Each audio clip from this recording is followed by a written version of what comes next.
The yellow vest protesters were outnumbered by the police in Paris, according to official figures. 6,000 officers deployed with orders to show zero tolerance to any violence, and a 5,000-strong march to the Sacré-Cœur. It passed without incident apart from them trying to tie a yellow vest around the basilica. I thought today was very convivial, and we found solidarity again in the movement, which is heartwarming compared to last week's events. This is how the soul of the Yellow Vests should be. People who are speaking, exchanging ideas, trying to get more political.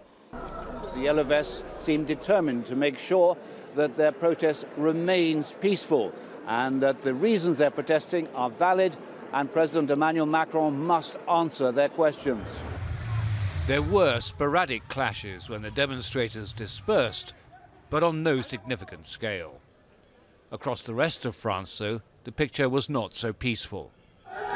In Nice, a 72-year-old woman was knocked to the ground during a police charge and had to be treated for head wounds which were bleeding heavily. And in Montpellier, police were forced to use tear gas to try and disperse protesters, throwing cans and bottles at them. Nevertheless, the new police tactics were described as mission accomplished by the French government.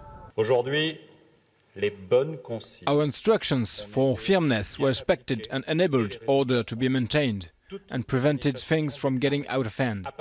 The biggest show of force was on the champs-elysees, the scene of 7 hours of rioting and looting last Saturday.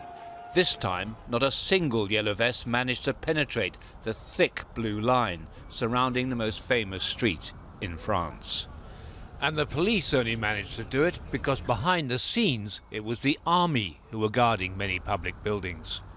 David Chater, Aljazeera, Paris.